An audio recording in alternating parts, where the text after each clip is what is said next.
He's with SOL, which is a grassroots organization.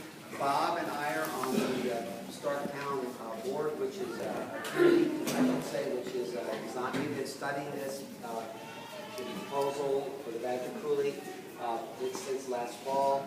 And there's a lot of places that we can go in the discussion, but I think it'd be really good for everybody's, got stuff on their mind, questions, or they wouldn't be in here. So let's start off with some questions. And this is Tom Krieger, who is the father of the soul of the Kickapoo, who started a grassroots group associated with the Arrowhead Western Line. Has a lot of experience with community work and having an effective voice. So we have. Anyone want to start off? Can I ask about property values? You had talked about the visual impact and about electromagnetic field that comes off affecting cattle and other issues. One thing I asked about ATC is about metal buildings and fences near the line that they have to be grounded, so they have to make a bunch of adjustments. Can you address that on property values? It is true. If you are in close proximity to a high voltage transmission line and you have a conductor such as metal, that conductor must be grounded. Now initially, my experience has been ATC will do the initial grounding for you. However, the maintenance of that is going to be your responsibility. Do be warned that any fencing, any metal fencing that is running parallel to any electrical line has the capacity of picking up the charge and running it down the line. There is a stray voltage issue that is involved. And unless that is grounded, that charge can severely burn you, your cattle, your horse, your livestock, or anything of that sort. Any metal buildings in close proximity also needs to be grounded, and that should be tested first by a qualified electrician to know what degree of grounding, and they can actually test the area to see what type of voltage that the building may be picking up. That's also an issue to be concerned about. Within the easement alone, unless you get special permission from someone like ATC, that you are not allowed to build any structure whatsoever in the easement of their easement, nor are you allowed to put in any type of metal, not metal, but any water improvements, septic systems, holding ponds, things of this sort are also typically not allowed within an easement area.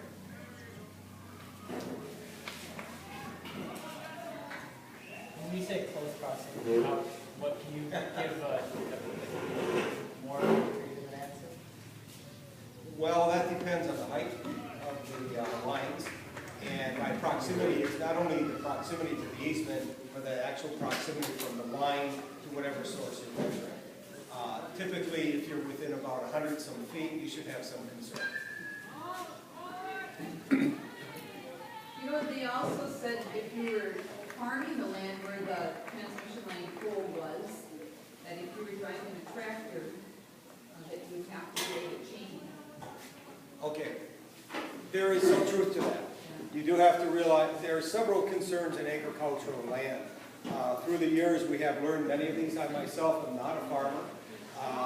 I have worked in the valuation of farms for over 26 years. So, though I'm not a farmer, I've been on farms a lot. And I listen to the farmers, and then we investigate their statements to see for the validity, to understand an appraisal. What we're trying to do is we're trying to extract a fact and then measure that fact to predict an event such as a value change. So there is a truth to the matter in dealing, again, close proximity to high voltage transmission lines. You have to be concerned about arcing, and that is a natural phenomenon that happens with a high voltage transmission line, where you can have an arc coming off of the line and arcing to some type of other conductor. That can be metal, it can be moist wood on a tree, it can be many different things.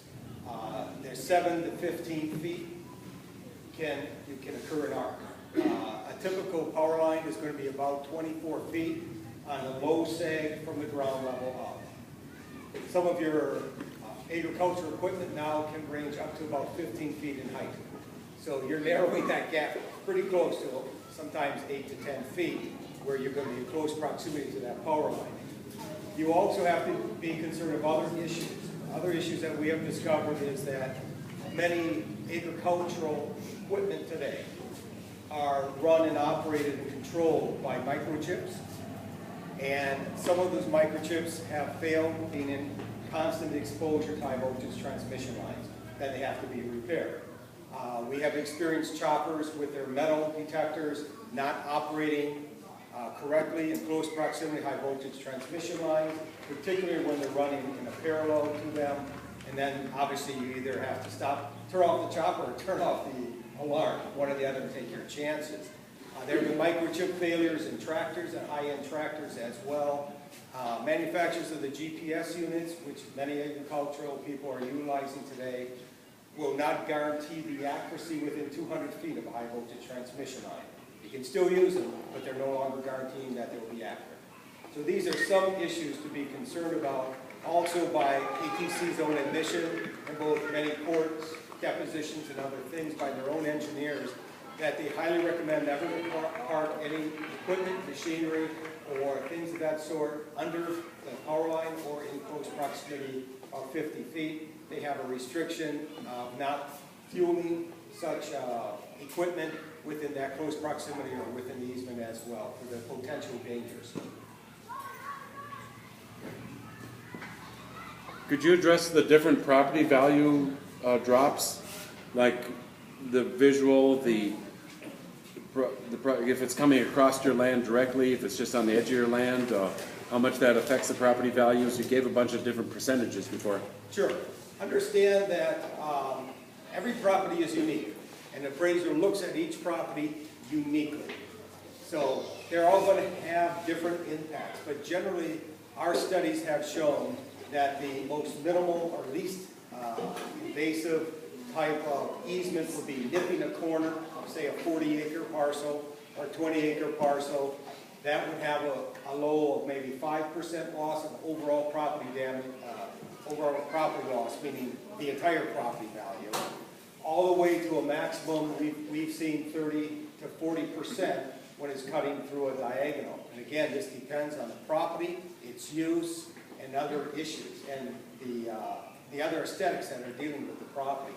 Typically what we have found is that a diagonal cut from corner to corner is the most damaging of all. If you have that type of easement, that typically is going to range, in your 25 up to 35% range. You also have the bisection, that's east to west, cutting it in half. That's the second worst. That typically can run anywhere from 18% on the low end up to 25-28% on the high end. Then you're looking at the, if it's in the front yard, if you will, running along the road. It depends the use of the property, and of course you need to access under these power lines at all times at this point. That can have a 15 up to 20 to 25%. Then you have another location which would be running down the fence lines. That's the quarter line or the sideline, either one. Typically you're looking at right around 15%, sometimes up to 20, sometimes as low as 12% on those. Again, these are ranges that our impact studies have picked up. That's a good guideline, but what an appraiser really tries to do is look for actual comparable sales. One of the problems in this whole area is going to be finding those comparable sales. But what they want to do is find a sale that had a similar power line, a 345 kV with like 100-foot towers on the property that has sold recently, and then they would compare that to an equal property after maybe some adjustments to see if there is a difference in value. Of course, if this area does not have a 345 kV line, then there are only two options left to the appraiser. One is to find a smaller line and then make adequate adjustments. The second option is to find sales outside of this market area or use studies as their guidelines. So those would be the guidelines as far as percentages and damages. The placement of a residence and other buildings also is a direct derivative of distance and view. So if you're a quarter mile away, you may not have as great of an impact as your whole property value. And people say, well, I don't understand that. My whole property value, value is at 15%, but my house, which is a quarter mile away, you're saying is only, say, 5%. How can that be? The answer is this, that it's 15% for the entire property, but we are recognizing that in the far corners, the furthest distance, it may be 0. But as you get closer and closer